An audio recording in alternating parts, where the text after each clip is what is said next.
I don't see it. Good morning, Ben.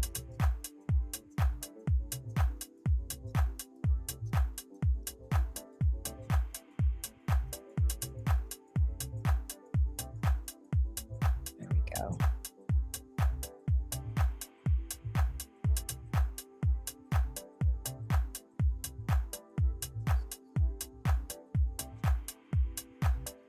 What's shaking, Ben? You have a good weekend?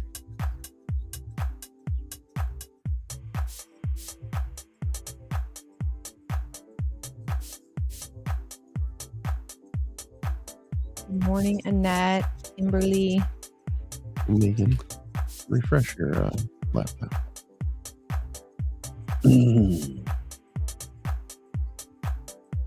Unless it's Vic that needs to refresh it. Yeah, I mean, I just did, but Okay. You want I'll me to do it refresh mine again? Well, yeah. Well, I'm only showing one in. Okay, then I just refreshed. Hopefully that'll work. Oh, Ben, sounds fun though. There it is.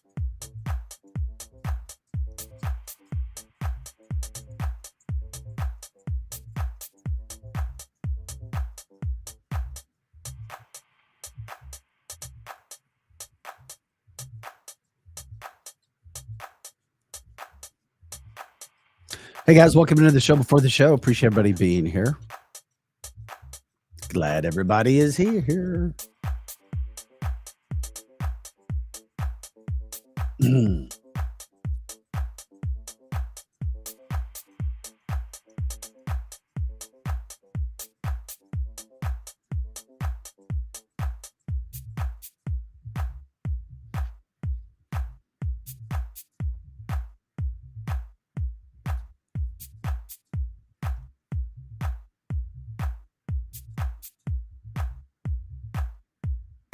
Okay, got that there.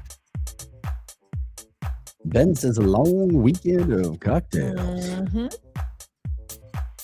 And he didn't have his wingman with him because you were gone. I was. Oh yeah, I just sent you 2 pictures, Joe. Joe? All right. Yeah, we'll show my mom's first when we do those. Checking everything out here.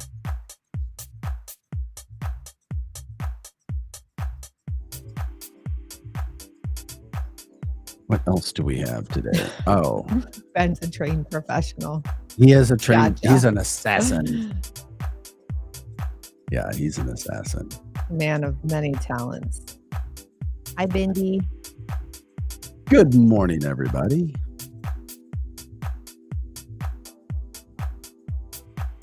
Oh yeah, I got to get over here now.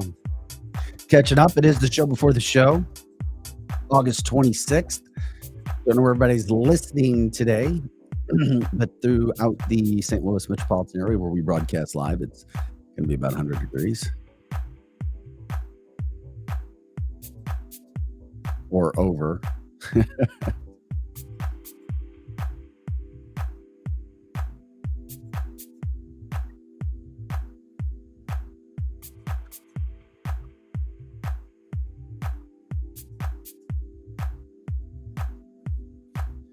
Let's see here. Just cancel this. The show before the show.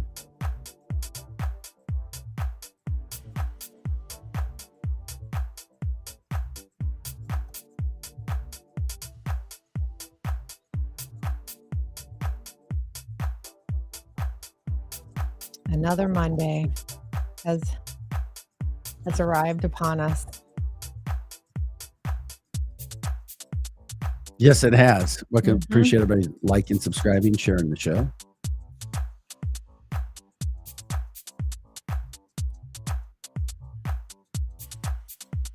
Was it hot enough for everybody yesterday? That was. I stayed inside. Did you? Was it that bad here yesterday? Yeah, It was pretty warm. So I came back from Indy, and it was nice. It was okay there. And then I came back, and I was like, I'm gonna park the car, go in, change clothes, and go for a run. And I thought I was gonna die. It was hot and humid. Happy Monday, Tanya. Yeah, I was in San Diego yesterday. It was like 79, 80. It's so great there. It was insane. I mean, it was insane. It was insane. Were you guys like near La Jolla or No, where? actually San Diego, Okay. like down, like near the where all water. the boats are? Yep. And, love it. Megan's brother lives not too far from there. Such a great area. My mother lives in Temecula, which is north, called Wine Country. I haven't seen her in a while. How far is that from San Diego? Driving? Well, everything, like here, you could say, oh, it's about 20 minutes, 25 Mhm. minutes. In Southern California, it all depends on traffic. Mhm. It's hour 10, hour 15, hour 20. Yeah, it can just depend. Yeah, that California traffic is nuts. I thought everybody left California. They haven't. But I'll bring that up in just a little bit too. It's just there's so many damn registered Democrats, but I remember from the last time I was there, more and more conservative people that there just are. It's crazy. Saw Trump flags flying everywhere. Ooh, I love it. People in those battleground areas really get excited. That's awesome. Hey Joe, will you let me know when you see It's on the private chat. yeah, okay, it will come up there. Oh, well, Sorry. It's Okay, already up. perfect. Sorry.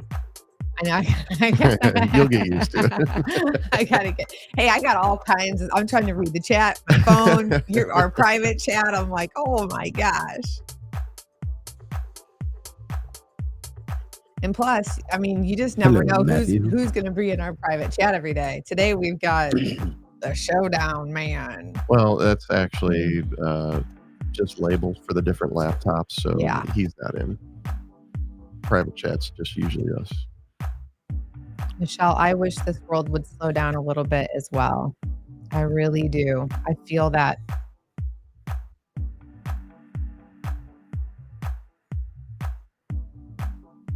Hey, Matthew and Addie, good morning. Yeah, good morning to everybody.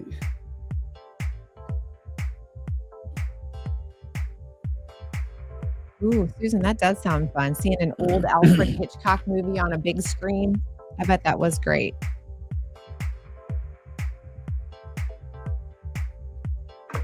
Good morning, Karen.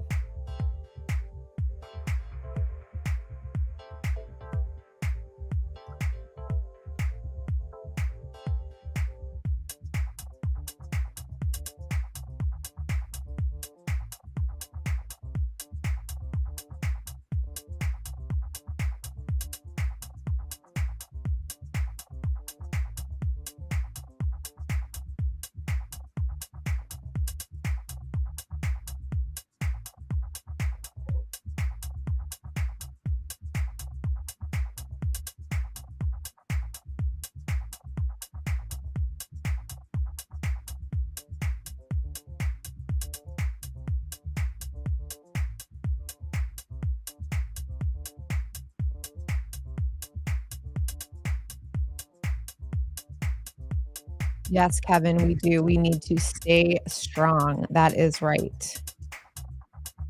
Yeah, good luck. Exactly. Stay strong. Stay smart. Could not agree anymore.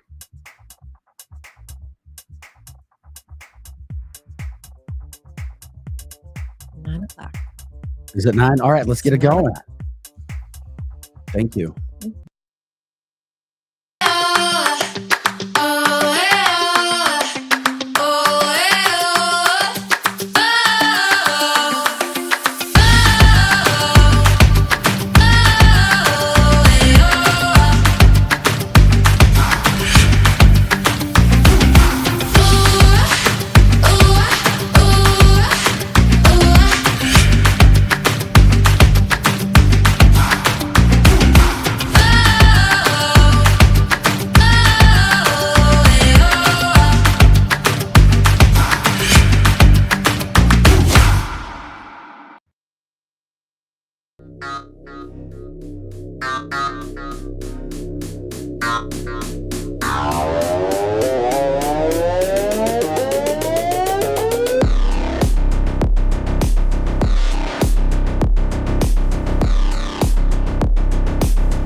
Hey guys, welcome into Cancel This, cancelthisshow.com. Big Faust, Megan Marie Moret, Projo in the house as well. It is Monday. It's August 26th. We're glad you're joining us for this edition of Cancel This. Lots coming up, as we always do, especially on Mondays. As you know, big weekend for Donald Trump. It just was after the RFK boost from the weekend.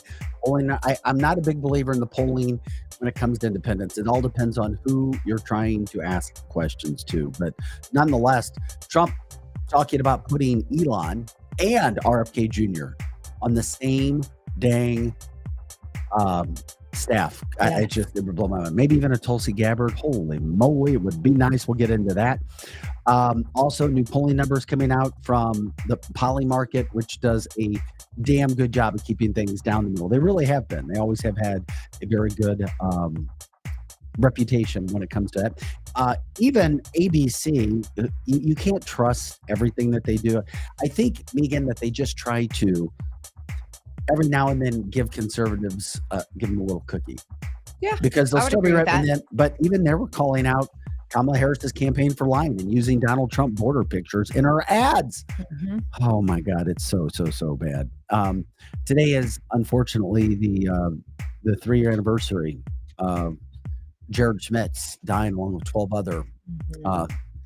military members, service members in Afghanistan when the bomb went off that it should never happen. And of course, parents still not getting the kind of answers that they want. We've talked with the Schmitz about that several freaking times. It's sad when you think about all that stuff that is going on. But we'll get into all of that. We've got Dan Nash. Yeah. Talk to him or just give a quick tease about what we have with Dan coming up here in just a minute or two. So Dan Nash is the founder of the Human Trafficking Training Center, and the guy is just really, really moving mountains when it comes to trafficking, not just here in the United States, but really around the world. He's former law enforcement, and when he took retirement, he decided that he was going to dedicate his time into educating really as many people as he can about human trafficking, what to do, best practices, and so excited to have him in today. Yeah, we'll talk to Dan here in just a moment or two. I was in San Diego over the weekend, seeing my mom. Yeah. And seeing Megan's brother. Appreciate his service for what he does. He is a major in the Marines, and I was shocked at how many Trump flags I saw in Southern California. I'm not kidding. I did, and met people who love Trump. Oh, that's such And a people relief. like people wearing shirts and they're Trump, Trump. And I'm like, as I'm walking through San Diego, now don't get me wrong. As I've said before, California is still a state that produces some of the worst politicians ever. Kamala Harris, Sure. Gavin Newsom. I mean, do a Schiff. I mean, it could go on and on and on and on and on. And I think that it's over 2-1 registered Democrats to Republicans. But my God, I saw more and more people out there. I did. There's a few smart people in Southern California. Woo! No, Just a few. It is. They're trying. They are trying. But it was interesting because we were down near the beach in downtown San Diego, near the water, and there were 2 massive stands selling Trump gear and nothing else. Really? Yes. And I'm like, was what? anybody there? My phone was purchasing? Yeah, there were a couple of Okay, people, good. but it had some of the best Trump gear you could imagine. Really? Right there in the middle of all the restaurants and everything else. And I'm like, damn. Yeah. I was like, the media will tell us to do this and do that, but I don't know. Did you get some swag? No, I didn't. No? My phone was dead at that point in time, but Oh. my mom listens to the show. Mhm. Mom's up, and she does her own. She does podcasting. Her and my stepfather, they put out information when it comes to ministry and trying to help people from a relationship with Jesus standpoint. Mhm. But I've never. I was give my mom a shout out because there's mom. Oh, so There's sweet. mommy. Yes. So sweet. She lives in Temecula, and they love it. And she's been telling me for years, we fight the good fight out here, Vic. We fight the good fight with all the crazies in California. Yeah, that's for darn sure. Yeah, so we enjoyed that. And then a picture of Megan and I enjoying dinner. So that was nice to get out and Great picture. get to San Diego. Thank you so Love much. that one. So anyway, I just love what we see. I do see people change. The last time I was in California, all I'm going to say is it was different. It Yeah. was there's more and more conservatives. There just are. Yeah. There's Well, still the wacko, tobacco, everything else going on out well, there. that's never going to change out in California. It's always But going it to be that surprised me way. a little bit. So we appreciate everybody jumping in, liking, subscribing, sharing the show. We're here till 10 o'clock ish. Please let people know what's happening with our show. We wanted to bring in a friend of yours for a little bit here. Mhm. Somebody who you talk about near and dear to a lot of the work that you do. And I wanted you to introduce Dan. And Dan, I just say it's nice to meet you. I'm glad you had some time to come in with us as Megan introduces you to our audience. Yeah. Dan, are you there? Hey, good morning. Good morning. How are you both? Oh, good. Thanks so much. So Dan and I, we recorded a couple episodes last week on my podcast about trafficking. So thank you so much for taking time again to come back and talk to me. So this is Dan Nash, and he is the founder of the Human Trafficking Training Center. Like I said, he's former law enforcement and has really decided to dedicate his time into spreading awareness and educating law enforcement, anybody as far as medical or advocates on what to do, best practices on trafficking. And you're really, really, you're moving mountains. And you had a really big day last Thursday. I wanted to bring you on and let everybody know what exactly you did. You had basically a sting operation that went nationwide, really. How many states were involved? We had 13 states involved, from all the way from Florida to California, from Spokane, Washington to New Jersey. Yeah. So, okay, will you tell everyone exactly what you did? What was the goal and how did you do it? And tell us what ended up happening. Our goal was to bring law enforcement together and get law enforcement properly trained, which we have been doing for the last 3 years, or trying to do that, and then bring some of these law enforcement officers that were properly trained in human trafficking, because most people think that law enforcement is, but that's actually a fallacy. Only about 17% of law enforcement in America have any human trafficking training whatsoever. So most law enforcement officers that you see on the street, they don't know what human trafficking is, and they don't know what to do about it because they're not trained. So our goal was to train these officers across the country, and then to bring them together in kind of a grassroots operation to identify trafficking victims and arrest traffickers. And that's pretty much what we did last Thursday. Yeah. And so how long, like how many hours were you at it? And tell us like a little bit about how the operations went. What did law enforcement do in each of those 13 states? What was the operation? What did it entail? And then what were the results? So the operations varied a little bit from state to state. We left it up to each individual state as to how, the logistics were going to go based upon the resources that they had and those kinds of things.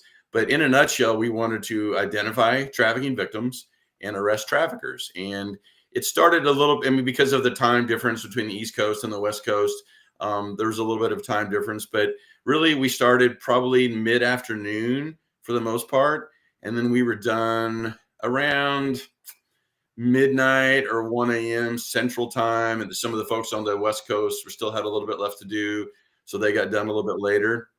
But during this one day, it was just one day, we basically offered services to 94 adults. We offered services to one juvenile, and then we took another juvenile into protective custody. We detained, arrested, or identified 39 adults, and then we seized about $292,000 in U.S. currency.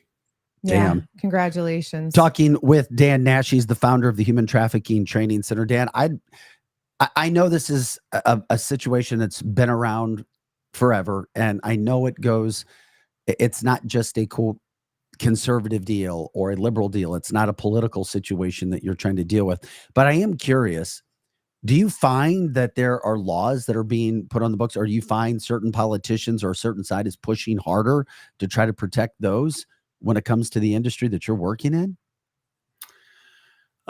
Typically we see a little bit more, what's the word I'm looking for? More robust laws, probably, and more opportunity to try to do something from probably the Midwestern and the Southern states. Typically, I think that's relatively, common knowledge.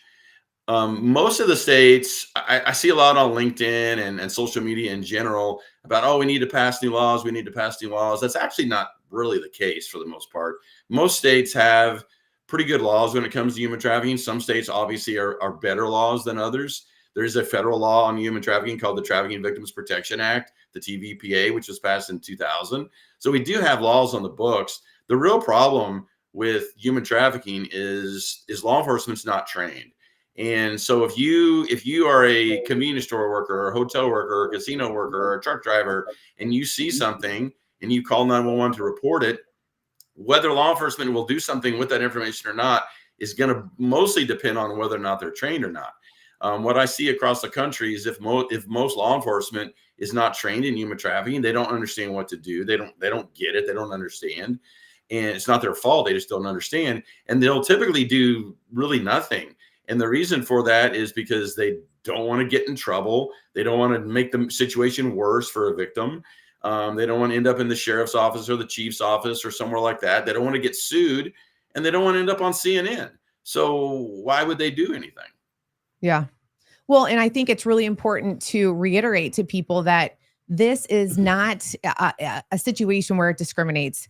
It can happen in any socioeconomic area, any demographic, geographic, any gender, and so it's really important to remember that it's not just in the big cities. I think it's just, as Pam just pointed out on the chat line, it's everywhere. It's in small towns, middle-sized towns, it's mid-America, north, south, it's everywhere. And so it is important for law enforcement to recognize what is happening, and it might look different in different situations, right, Dan? And I think that that's what you're trying to do, is you're trying to make sure that law enforcement knows, hey, just because, you live in the South, it might look like something here, and, it might look like this in the North. And it's just so important for people to recognize that. And you and I, we talk a lot about, the difference between, prostitution, sex work, trafficking, traffickers, and no one wants to be in this situation, but there are some definite lines when it comes to trafficking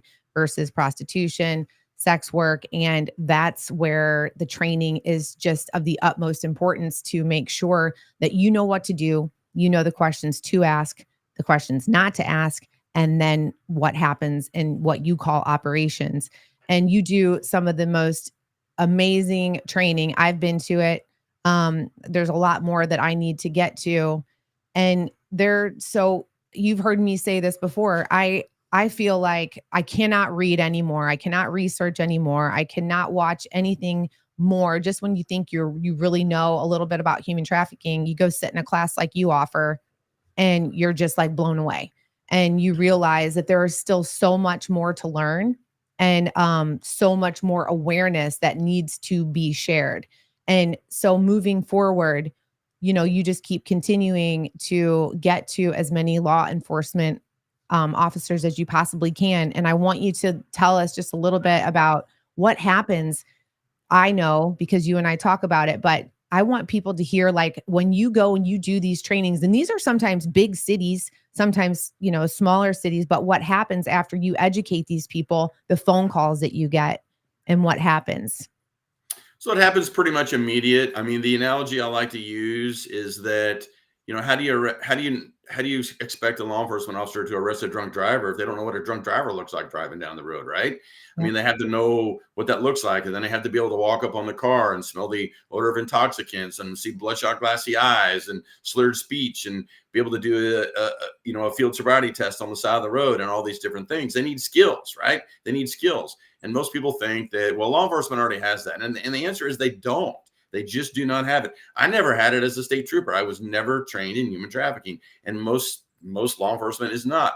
And people think, well, it's just like the small towns. It's just the small little towns that don't have training. And that's actually not true. So I'll give you an example. So most people think, well, the FBI, they got 5,000 FBI agents across the country. They're surely trained. No, they're not. They had zero human trafficking training in any academy. So the idea that all these law enforcement officers are trained is just not true. But once we train them, and they understand and they have these skills of not only being able to identify what trafficking is and what it looks like, but then being able to do something about it, how to interview a trafficking victim, how to gather the evidence, and how to do all this stuff, it really changes immediately. So just for as an example, this year, we've taught about 3,600 cops so far this year, and those 3,600 cops have left our training and found 364 trafficking victims. The quickest was 4 hours and 15 minutes, and the youngest was 11. So it happens really, really quickly. But you've got to train them. You've got to train the police. You got to give them these skills. How do you do this though? I mean, where do you go today? How can people help? Can they ask their local police departments? Can they contact somebody? Yeah. So if you want to get involved, I would basically contact my local police and say, are you trained in human trafficking? And they may, who knows what they may or may not tell you. If they tell you that they are trained in human trafficking, then I would ask them 2 different questions. Number one, is it skills-based training or is it awareness-based training? Because 98% of all the training in America is awareness, which is great for everybody else, but it's not good for the police because it teaches everyone else what to look for and then to call 911. Well, the police are 911. They have no one to call. So they have to have skills, right? That would be the first question I would ask them. And the second question I would ask them is, what kind of screening tool do you use to screen human trafficking victims, right? And most law enforcement, the screening tool is, hey, are you being trafficked today? Is someone forcing you to do this against your will? And 94% of people in America will say, no, I'm not. And then the police go, oh, okay. Well, then I guess you're not being trafficked. I guess you're just a prostitute. Yeah. Well, and to kind of parallel that, kudos to you for also training a lot of, whether it's the doctors, nurses that are in hospitals, ER. Just the week before last, someone that was in your training over the summer reached out to you. She's a hospital nurse here in the St. Louis area, and was able to identify someone that was being trafficked. And it was in fact disclosed to this nurse. And before they let this woman go, they remembered, oh my gosh, okay, this woman is being trafficked. And you kind of get into almost like a panic. Your adrenaline's going, we've got to do something. And reached out to you. And then in turn, you reached out to me, and we were able to line up getting this woman, some help. And sometimes they follow through with it. Sometimes they don't. But just outside of law enforcement, you're able to train these medical professionals, how to identify, how to get them to talk about it, and then what to do moving forward. And that is just huge, because without those conversations happening, these people cannot be helped. Because like you said, Dan, they're not going to show up, are they? Especially children, and go, yeah, guess what? Was hanging out with my trafficker. I've been barricaded inside an apartment for, 18 months with little food, no phone, and it doesn't happen that way. So it's really important to know the correct conversations. And like Landon just said on the chat line, he's been a truck driver, and he's thought about getting involved, and they've got, the Truckers Against Predators and all these other things. But, and Dan, you and I have talked about this. It's really important for people to know that there is a way and there is a process. There's a lot of people going out right now, a lot of vigilantes. It's a really big thing. Everybody's wanting to go out and rescue all these people, and everybody's posting missing kids and missing people on social media. It's really important to contact law enforcement first and foremost. Do not go out and try to rescue people, because you will end up hurt, possibly killed, or so will the victim. So it's really important to make sure that there's so much information out there about trafficking that is completely not true and accurate. I mean, we watch movies like Taken and The Sound of Freedom, and we think that's what trafficking looks like, but that's actually not true. Most people think, oh, these kids are being abducted off the Target parking lot. That's not trafficking in America. Your kids are not being abducted off of a parking lot and trafficked in America. That is not what we see. It's all about grooming. It's all about manipulation. It's all about vulnerabilities. It's all those kinds of things. It's not somebody that's being trafficked. And it's not that these trafficking victims are going to come running to the police and jump in our arms and go, oh my God, I'm being trafficked today. Please help me. Please rescue me. Please save me. That's not how this works. They're not going out and giving hand signals. They're not doing these things. So you have to have the skills to be able to identify the stuff first, but then you have to know what to do and how to handle a trafficking victim, from their trauma bonding and their PTSD and all the other stuff that goes along with them, because they're just not coming forward. That's not how this works. Yeah. So again, one more time. So last week during your operation to try and arrest as many traffickers as you could and to rescue as many victims as you could, what were the numbers again? 39 adults were detained, arrested, or identified. We had Wow. 94 folks that were adults that were offered services to include food, lodging, counseling, therapy, drug rehab, long-term trafficking shelters, all those kinds of things. We had one juvenile that was offered those same services, and then another juvenile that was taken into protective custody because she was that juvenile was the child of someone that we believe was being trafficked, and the trafficker was really using them as a ploy to traffic this person. And then we seized $292,000 in U.S. currency. Gosh, it's just amazing. So in this short time period, in just a few hours, you were able to rescue almost 100 victims from trafficking, from this disgusting epidemic that is happening across our country and truly just across the world. So thank you so much. You know how I feel about it and how I feel about you and what you're doing. So I just cannot thank you enough. And I know you wanted to get more. You told me that you wanted to get more. And of course you do, because that's who you are. But it's truly amazing. And you should be super, super proud of your work. And Dan, before we let you go on the heels of what Megan was just saying, one final question, because people want to know, how does an adult get trafficked?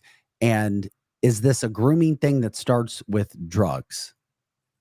It could be a grooming thing that starts with 50 different things. It's all about vulnerabilities. Do traffickers get their victims addicted to drugs? Yes, that's a great way to control someone, because now not only am I your trafficker, but I'm your drug dealer. But the other thing you have to think about is, if I was being forced to have sex with 10 or 15 men a day, would you do drugs too? I would. I'd drink a fifth of whiskey and probably do heroin if I was, being forced to have sex with 15 men a day. So sometimes they'll do it as a way just to survive mentally. And then most of the time, the traffickers get them addicted to drugs because it's a great way to control them. But yeah, 2/3 of all trafficking victims in America are adults. So people think it's just children, but that's actually not true and accurate. 2/3 are adults. About a third are children. About 3/4 are just American citizens, and about a third or a quarter are international victims. So most of them are just here. And Megan said something earlier. If you have people, you have trafficking. That's it. So a third of all trafficking in America is done by what we refer to as family and friends. So that is your husband, your wife, your girlfriend, your boyfriend, your mother, your father. And typically of the mother and father, typically it's more the mother that is the trafficker than the father. So a third of all trafficking in America is what we refer to as friends or family. So I think people don't understand that. They think it's just all these horrible people. And they are all horrible people, don't get me wrong. But it's people that that are a third of all the traffickers in America. Yeah. And you guys, all these questions are so amazing. And it's not really kidnapping. And like Dan just said, it's adults, it's children. It happens anywhere. There's so many vulnerabilities. There's substance abuse. There's runaways. There's people that have mental challenges. There's people that truly are just out trying to survive, to eat, to live, to find shelter. There's so much. And we will soon, we're going to start releasing some of my episodes on my podcast where all of these questions are going to be answered for you. And Dan was just on, we just did a 2-part last week recording. So you'll hear a little bit more in depth about what he does. And then we kind of talk about, the socioeconomic, status as far as these people are concerned, how it happens, where it happens. But the most important thing is it's not like you think of these people coming in the middle of the night with these, AK-47s and kidnapping people like the movie Taken. It doesn't. Unfortunately, it happens a lot simpler than that. And it happens right here in our communities. Well, Dan, thank you so much for taking the time to join us. We'll check back in with you. And of course, we'd love to promote everything that Megan's doing, and we'll promote her podcast coming up, because there's so much that you can find out with Megan and with Dan, even on a longer vision than the over 20 minutes that we've done here. So Dan, God bless you. Thank you for what you do. Yeah. Thank you. Remember, appreciate you having me. Yeah, the Human Trafficking Training Center, Dan Nash. So if you guys do, because you guys were mentioning that you might know whether it's police departments or someone else that might want this kind of training, it's HTTC. Reach out, and it's really easy to have a conversation with him. So Thanks so much. All right, this is cancelthisscanceltheshow.com. Vic Faust, Megan Marie Moret, Projo in the house as well. Appreciate everybody jumping in and joining us on this August 26th. Please like, subscribe, share the show. You know where you can watch us live right now. You can catch us. We've got our information popping out every day all over our sites. We're on Facebook, YouTube, Instagram, Rumble. You can catch us on X. Pretty much anywhere and everywhere, social media. And of course, we are also on the usual platforms when it comes to the audio podcast as soon as the show ends as well. Lots of politics going on over the weekend. The big news coming out today, go figure. And I'm glad that Donald Trump is putting this out there. The September 10th debate that Harris and Trump had both agreed to. Trump's like, we're maybe going to back out of this now. I still don't think a debate's going to happen. I don't. I hope. I don't. Apparently, Kamala Harris, they tried to change the format of the debate after it was already agreed to. Mm-hmm. They want the mics open now, live the entire time. This was not agreed upon. They're trying to change the rules after it's done. But once again, we already know this is what the Harris campaign will do, has done, and will always do as long as Jake Sullivan and Barack Obama are around, the deep state, the cabal, everything. They will not play by the rules because that's not what Democrats have traditionally done over the past 10 to 15 years. Times have changed. Trump coming out and saying today, they're trying to change the rules. We're not going to do this if they're changing the rules. So there you go. Well, I with think ABC. They're wanting her, again, to look like this innocent victim of this big bad bully that's going to come in and can't control himself. So leave the mics open so that he can just talk and talk and talk and he can't stop. And they're just going to try and victimize her because, she's just not the strong woman that we're all supposed to be here in America. Well, that seems to be the MO for the liberals anyway, is to victimize themselves. So Yeah, Trump's campaign team said, listen, we accepted the ABC debate under the same rules as CNN, and now the Kamala Harris team is coming back and trying to change the rules. My point is, why would they be trying to do this after the fact, after they've already agreed? Well, it's because they're looking for a way out. There's no other reason to do this. Yeah. Well, she has to do this debate. They won't allow her to do interviews, so they have to get her out. Well, so she's not intelligent enough to do interviews, and she can't handle it. Well, apparently she's supposed to do an interview this week, but guess what? She's got her sidekick, old dangerous Tim Walz is going to be with her because she's not competent enough to take on her own interview by herself. So the first interview that she's going to do in over 30, how many days is this now? She's going to have her new sidekick, 33, something like that, with her because she can't handle it. And they know it. And, but the thing is, Vic, is I don't think that they know that people are looking for this debate and that if she backs out and for any reason, it is not going to look good. I mean, like we said earlier before the show, even the mainstream media is starting to say, hey, why isn't she doing an interview? Like, we're wanting to hear from her. We want her on. We want to know where she stands with policy because she's still not talking about policy. She will not. The only policy that she talks about is the policy that she's coming on Trump's coattails and copycatting. They can't let her on a stage with Donald Trump. He will destroy her. Well, he's going to either way. He will destroy her because he is so much more intelligent and experienced. She doesn't have anything upstairs. And that may sound bad and mean, but has she proven that she has anything upstairs during this campaign, Megan? No, she hasn't. And that's why I cannot wait for the debate. She has no experience and she has done nothing. No, she just keeps continuing to lie.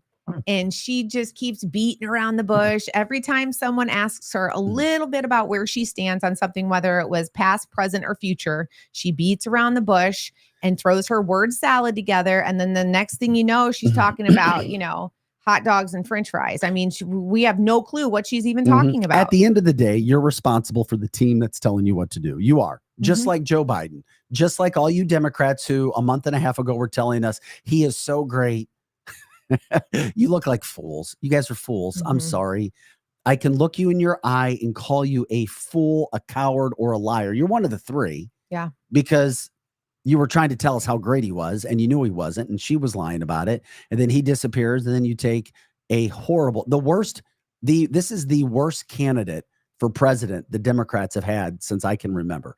Zero. It's all media hyping. And the best part about this is that throughout all of the lies that happened during the DNC and the acting and the hypocrisy of it all of those inflated numbers have fallen super fast, super fast. The most down to earth, down the middle polling is done by Polymarket. Look at the poll. I just want to show you this polling really quick before Jon Stewart breaks down the hypocrisy of the Democrats and how they are liars, cheaters, cowards, snakes, and everything else for what they're doing. And I say that not because it's my opinion. I say that because of the actions that they have shown us and the lies about how Joe Biden was great and everything was going well. Look at the brand new Polymarket polling in swing states of Pennsylvania, Arizona, Nevada, Georgia, and North Carolina. Trump kicking effing ass. This is what's going to happen in any sort of an election. It is. Trump 52 to 48% in Pennsylvania. Trump in Arizona expanding the lead, up by 6 points in Arizona. Nevada up by 8 points. North Carolina just kicking her ass, 59% to 41%. And if you don't believe me about how down the middle Polymarket isn't, look at their history. I know polling. I've studied a lot through 25 years of news. The last place you should be looking for polling is ABC, CBS, NBC, Fox News, because they're all bullshit polling. Georgia, don't even show up, Kamala, because you and your supporters are going to get your ass kicked in Georgia, where we all saw all of the problems in the 2020 election, especially in Fulton County. You're getting your ass kicked, Kamala. Democrats, you are getting your asses kicked right now. I'm sorry. Yeah. So if you want to call up, oh, she's doing great in polling, she hasn't even spoken to anybody because she can't. And you know that when you look in the mirror, she has nothing to stand on. You're just hoping, oh my God, I hate him. I know my candidate's not good, but I hate him so much. No. I just hope that can go. Joel says, is interactive polls reliable? Not sure I believe in any polls. I agree. I'm just telling you that the interactive polling, the Polymarket polling, is some of the best that I've seen. And not because of the numbers, because it's been up and down too, but they go down the middle and they have a history of doing a pretty good job. Rasmussen as well. Yeah. Well, and people need to remember that, you know, this is not a personality contest here. This is not a contest between Kamala Harris and Donald Trump's personality. Otherwise, I don't know that either of them would be necessarily in this race, but we have to start looking at policy and what is happening in this country. Inflation, for one reason. You know, she wants to blame inflation on grocery stores price. Well, she calls it gauging, but price gouging their items. That is what she is blaming inflation on. And guess what? People believe it. People believe anything that she says. So if there was this, you know, if it was truly about price gouging through supermarkets, she's had almost 4 years to do something about it. Why hasn't she done anything about it? She expects people to forget that she has been a main player in this administration, the current administration. People remember, she is currently the vice president of the United States. Joe Biden is the president of the United States. She has been, you know, in a position where she could do something about all of these things. By the way, border, inflation. By the way, Donald Trump was at Arlington Cemetery today honoring the 13 service members who were killed in Afghanistan when the bomb went off and should have never went off, including Jared Schmitz. Thank you, Projo, for popping that up in regard to what happened that day. Today is the 3-year anniversary. We will do our best to bring that up. Lance Corporal Jared Schmitz, Mark Schmitz, come on the show several times. Guess what? Joe Biden, that piece of shit, is on another taxpayer-funded vacation. He doesn't do a damn thing, and yes, that upsets me. And everybody should be upset because he is the most vacationed president in the history of this country, and he has done nothing. Democrats have not called him out on it. Guess what? Kamala Harris has nothing on her schedule today. Is she there for it? Nope. She's not there because she'd be forced to get in front of a camera maybe and have to speak. See, we're about facts here. We're not about feelings. We're about truth. We're not about lies. That's the difference between conservatives and Democrats. And we prove it day after day. Guess who's there? Donald Trump's there today, showing you video of Donald Trump. We'll show you. Here's the video of Donald Trump. Donald Trump is there working bringing attention to these 13 people who lost their lives. And when we talked with Mark Schmitz, the father of Jared Schmitz, he has said they had the person in their sights. They could have stopped it. They could have put a sniper bullet through this person's body and ended the threat, saving 13 American lives. Did they? No, they didn't. And of course, they're still having difficulty trying to get information. And of course, it was Joe Biden who stood on a tarmac checking his watch instead of paying tribute to these victims who were there. Once again, this is what Kamala Harris is about. She's nowhere to be found. Nowhere to be found. And now, you know what I would like to point out, Vic, that there are still about 190,000 Afghani people that were promised that when the United States of America left that country, they would take them with them. There was an agreement made. These people literally put their lives on the line to help the United States against the Taliban for 20 years. 20 years, these people dedicated their lives. And guess what? They're still sitting over there. And guess what? You know who's in charge? The Taliban. So they did all of these things for the United States, and we left them there. And they are still sitting there.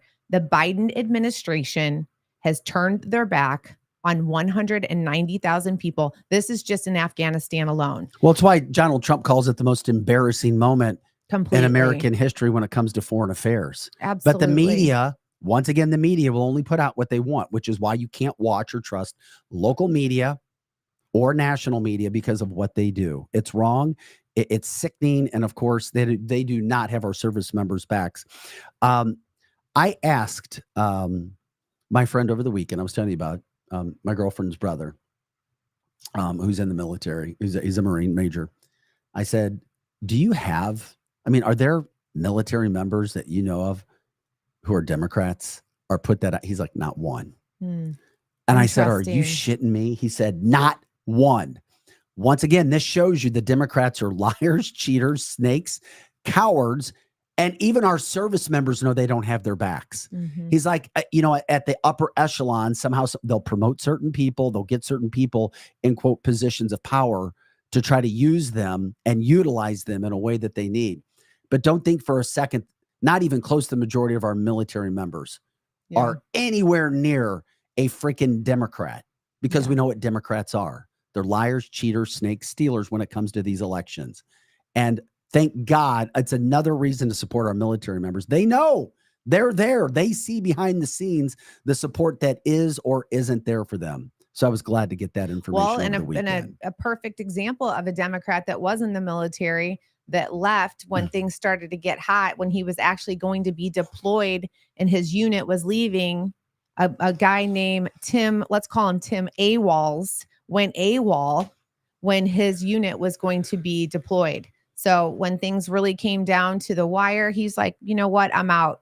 And that's exactly what happened. So that just goes to show what a Democrat will do in the military when things start getting heated. Well, I just love the fact that Trump's I guess you could call his momentum. It's back up. It's rocking and rolling. RFK Jr. on Friday. What an amazing event that was. Just showing you a little bit of it. I know there's been some time and there's been a lot of days of news, but this is a huge event. We have never seen a guy who is a Democrat. This is a Kennedy on stage talking about, he undressed the Democrats faster than they could have ever imagined. And he undid their 4 days of lies, cheating, stealing at the DNC in a matter of moments, coming out on stage and being with Donald Trump. You can play this and we can talk through it, Joe. And now Donald Trump is getting his support. Okay, this was the people that showed up to support Donald Trump and RFK. RFK is going to be actively campaigning now. Actively campaigning for Donald Trump. Yeah. And on top of it all, with RFK doing this and coming out and showing his support, here's the other part. He did an interview yesterday with Sean Ryan about Elon, or the other. He's going to put Elon and RFK Jr. on in an office. Yeah. somehow, some way on his team. Mhm. I just think this interview is so key when you see him talking about what could be done. I read that Elon Musk said that he would accept a position in your cabinet. Would that have to do with artificial intelligence? So if you Elon and chose him? I have a great relationship. He's great. He is a totally unusual character. Do you know Elon at all? I don't. He's great. And he's smart. And we have to cherish our geniuses. You know, we don't have too many of them, right? But he is a brilliant guy. And what he really would like to do is get involved in cutting some of the fat. And he does know how to do it. And he loves the country. You know, it's just an amazing thing. We had a conversation the other day.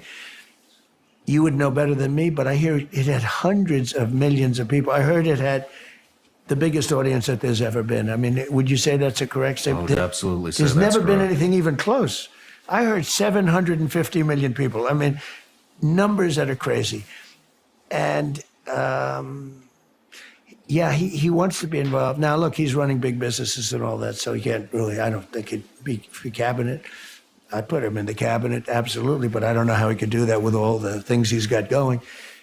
But he can sort of, as the expression goes, consult with the country and give you some very good ideas. Like on AI, there's nobody knows more about it than Elon. Mm-hmm. It's a big, big thing. And he said it's very important. I mean, it's very important for the country. If we don't do it, China's going to do it, or somebody else, but most likely China.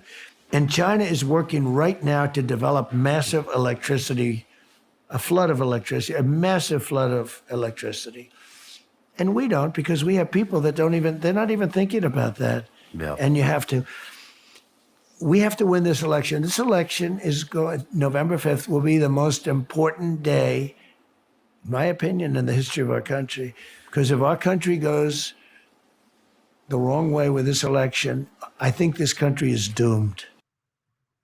Yeah, great point by Donald Trump, no doubt. And RFK Jr. would be put on a team as well. I mean, he came out of the weekend. It's, we have MAGA, Make America Great Again. He's talking now and teaching about MAHA, Make America Healthy Again. Yes. And he has a desire to do that. So I just, you know what?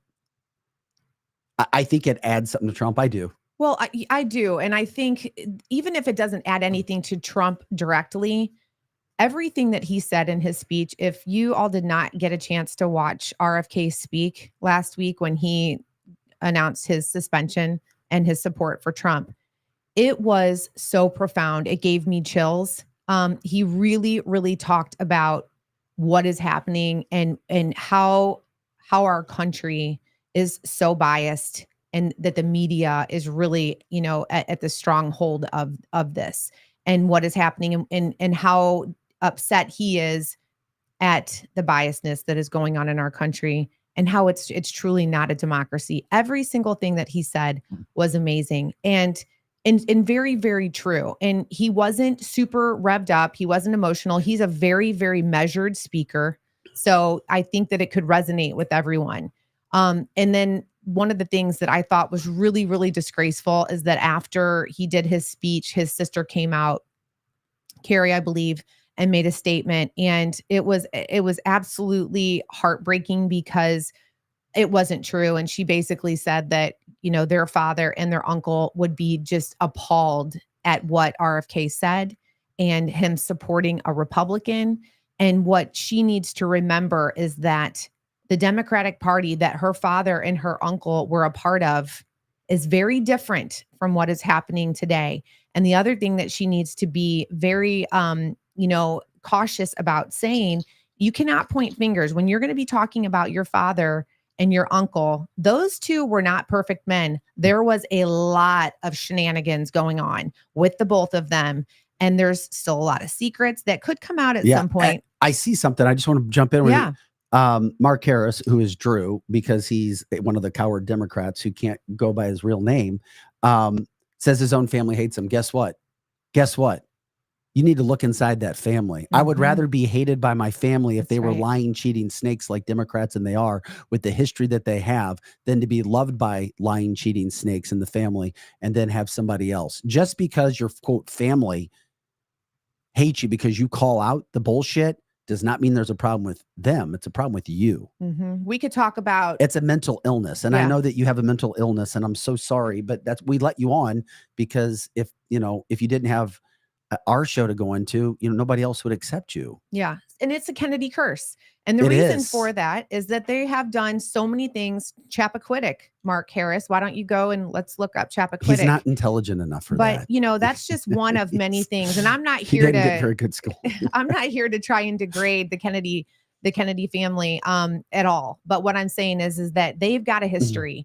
And if she wants to start, talking about cobwebs and skeletons in the closet, and just pointing fingers, I don't think that that's fair for her to do. I think that if anything, she might not agree with what her brother's saying, but the fact that he has the guts to come out and in front and say, look, just because I have a family history of being in the Democrat Party does not mean that it's right. I don't like what's happening. And he's got nothing to gain, Megan. Nothing. All he has to do is lose. Exactly. And so for that, I think it was really nice and refreshing to hear somebody finally just say, you know what, this just isn't right. Whether he's going to hop on the Trump train or not, it was really, really nice to hear that. And I have a whole lot more respect for that man now. I don't think it makes Trump win or lose. I just loved seeing it. And I wanted to show the other part of the video that we had here too, of him coming out and just that whole scene, because once again, this is a Kennedy promoting Trump because of the dirtiness, the lies, the cheating, and the stealing that the Kennedys have done along with the Democratic Party.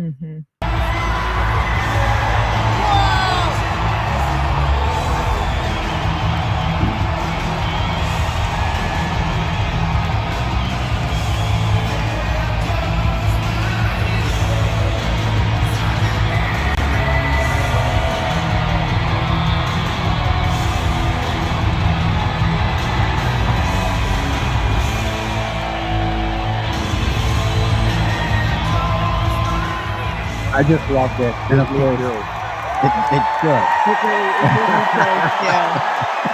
There's excitement, there's enthusiasm. All I hear is hey, she gives us hope. Fake hope. We've got a man and a team that has done the job, that's talking legitimate policy, that's not afraid of cameras, that's not afraid to talk, that has patriotism, that has red, white, and blue, that has energy and passion behind it. Something the Democrats don't. The only thing you'll see with the Democrats side is Kamala is fake passion. It is fake. It is drummed up. It is not real. That is raw. That's as good as it gets. And of course, gives me chills as well. Me too. But there is hope out there. Okay. I love Jon Stewart's sense of humor. I don't love how he treated Trump during the New York trial when he did far worse than Trump was even accused of doing. But I will give him credit for calling out the DNC last week. And this is some of the best commentary on what the DNC did last week when it comes to hypocrisy that you will ever see. Jon Stewart, kudos to you, because this is good stuff. This is what should be on the nightly news, not being forced to go to a comedy channel. They had a guy yelling, "Screw the billionaires," followed immediately by a very happy billionaire. That's a good little thing. It's all okay if it's our billionaire.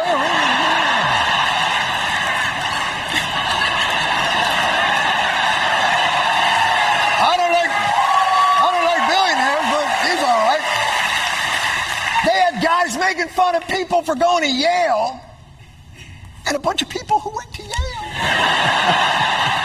The Democrats had people who prosecuted sexual predators and...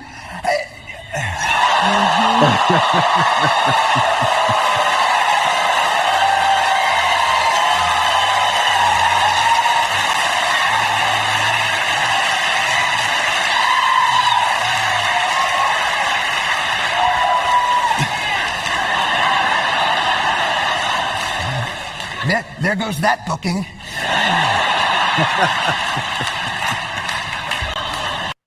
Yeah, that is great. Hey, by the way, somebody said you see the Foo Fighters are trying to sue Trump for using their song and donating the money to the Harris campaign. Whatever.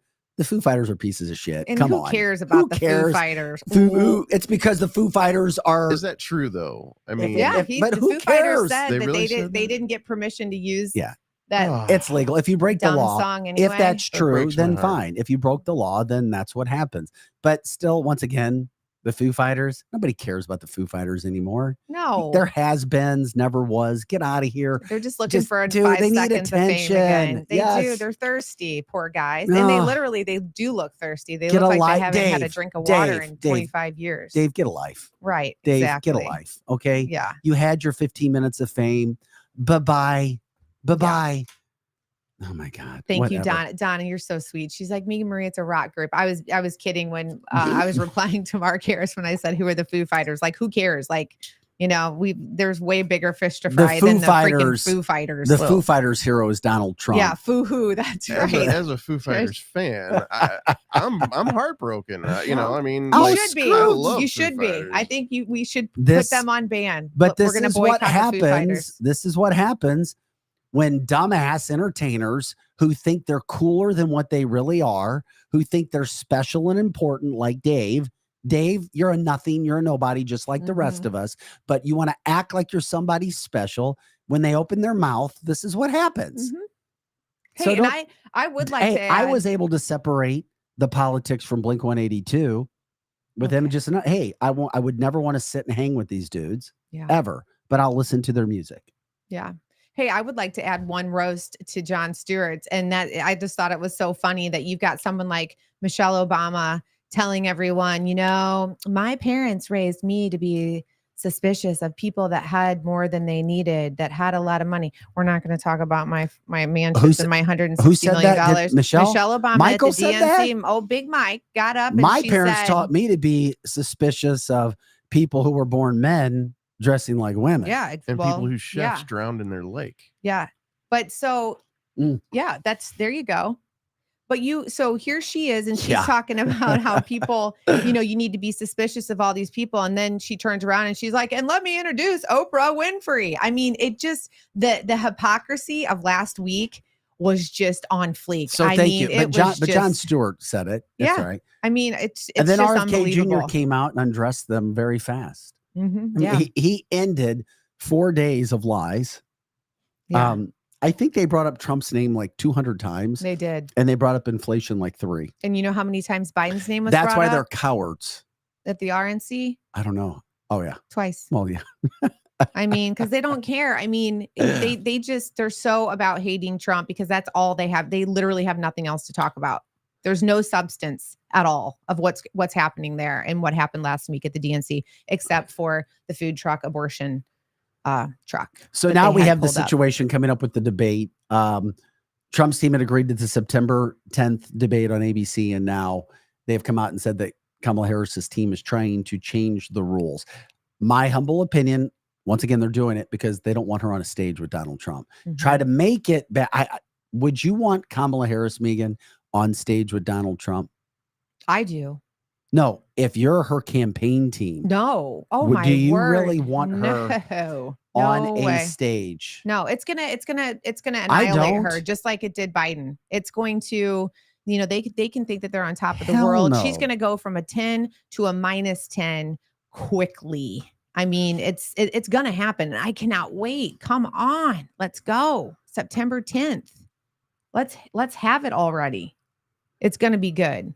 And I don't think Trump But- cares who has it, who's going to be there, open mic, closed mic. I don't think he cares about any of that. He's just looking forward No, to he does, talk though. about what matters. But his team has already come out and said Well- listen, we prepared for something, and now they should. and now you're trying to do something different. But just remember, every one of Kamala Harris's worst moments, embarrassing moments, came while she was doing off the cuff live interviews because she's not intelligent, and people who vote for her are not intelligent, and they get the wool pulled over their eyes.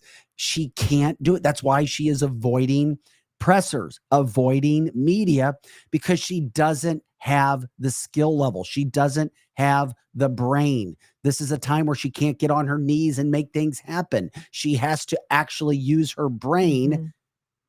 and not a service. She can't handle it. Yep. She can't do it. You can't just get passed along. No, but they're working on her. I mean, she's been in training since the day she announced. She's been in training, She's but been in she is training. not speaking policy. No, and she can't. And she is not being asked questions that she doesn't know that are coming. Yeah, and he's going to nail her. And one of the things I hope, and I'm not sure that he will bring this up, but it's one of the things that really, really just gets me at my core. You know, when you're having conversations, especially with liberal people, with Democrats, which I still do, young, old, we have to educate them on as many things as we can, because they truly don't know. They think right now that, again, that it's Trump, bad man orange. Kamala Harris is the savior. She's going to save this country. She's been the best DA, the best AG, the best senator, and all of these, other titles that she's had. We know some of them are not good titles, right? But one of the things that I think is super huge to point out is the fact that she had people begging her when she was district attorney, in San Francisco, begging her to put away these abusers. One guy is named Joe Piscatelli. He's a leader. He's been a leader for 20 years of hundreds of people that were abused by priests and clergy. They went to her in 2004 when she, won the election for DA, and said, "Hey, we have all of these cases. These people are with children right now. They have not been prosecuted. We need you. We need you to help." And the prior DA was going to champion this and take care of all of these abusers, or at least investigate. That's fair. I think you should be able to investigate. But anyway, went to her and begged her and said, "Will you please look into these people? We have their names." There had been many police reports on these people. They just needed someone to go in and finalize and get these people away from children. They were still with children, and she wouldn't do it. She would not do it. They showed up at her office and begged her and said, "We need you to do something about this. They're going to continue to hurt more children." She used the statute of limitations as an excuse one time. And then they said, "Fine. Okay, well, here's 500 new cases that aren't within, outside of the statute of limitations." And then she kept lying. And then she would say, "Oh, well, we need to protect the children's names." And this guy who's like 60 years old is like, I am the victim, and you can use my name." But not only that, the children's names were redacted from all of the court reports. So she was protecting the victimizers and not the victims. And so there's so many things that are really, really important for people to know. She was not a good DA. She was not a good AG. She was not a good senator. She was horrible at all of her titles. Every single winning. one. She's been passed up and passed along. And it just goes to show who she is, and that she has absolutely no moral character at all. And I don't want someone like that. Can you imagine if Donald Trump, if one guy, not 100, there were 100 victims that showed up at her door at one time. One guy showed up and said, "Look, I'm a victim of abuse. The priest that abused me when I was younger is still working with children right now. And I've got a line, hundreds of people behind me, and it's been documented. It's been in the courts. Police reports have been filed, and nobody will help us. And these people are with children." Can you imagine what Donald Trump would do? He'd hop up, he'd put his suit coat on, and he'd probably go find these guys by himself and take care of business. That is the difference between Kamala Harris and Donald Trump. And so people just need to do their homework and look at who's running our country, or who potentially has the ability to run our country. It's disgusting and disgraceful. Well, leadership is showing up at the anniversary of 13 military service members being murdered in Afghanistan during one of the most embarrassing moments in our foreign affairs history for the United States under the Biden-Harris presidency. Yeah. Remember, and that's who we remember today. Donald Trump is there, or he was there at Arlington National Cemetery. Joe Biden was on another taxpayer-funded vacation, the most vacationed president in the history of the country, and the worst one, who Democrats not too long ago were telling you is the guy who needed to be president. So remember that. Remember all the people, friends, acquaintances, military members, media, all of these fake people were telling you this. Where's Kamala today? Nothing on her schedule. She's not there because they know that that's who they are and that's who they represent. Before we get out of here, I want to give a special thanks to Complete Auto Body Repair. When it comes to repairing your car, it's the best place you can go to. A to Z with your vehicle, inside and out, including tires. Give them a call, 314-731-7999. I've taken my cars there. Love them. Love doing business with them. When you go there, please tell them you appreciate them advertising on Cancel This. You can also look them up on email, completeab.com. They have several jobs available as well. Check them out, completeab.com. Also, if you're looking for one of the best personal injury attorneys out there, if you've been in any sort of an incident, an accident, cars, trucks, motorcycles, it does not matter. If it's a workers' comp issue, if it's a freedom issue or a religious issue, you're not going to find a better, more qualified guy with a better record than David Gregory. Give him a call before you sign with anybody. 314-619-4230. Once again, 314-619-4230.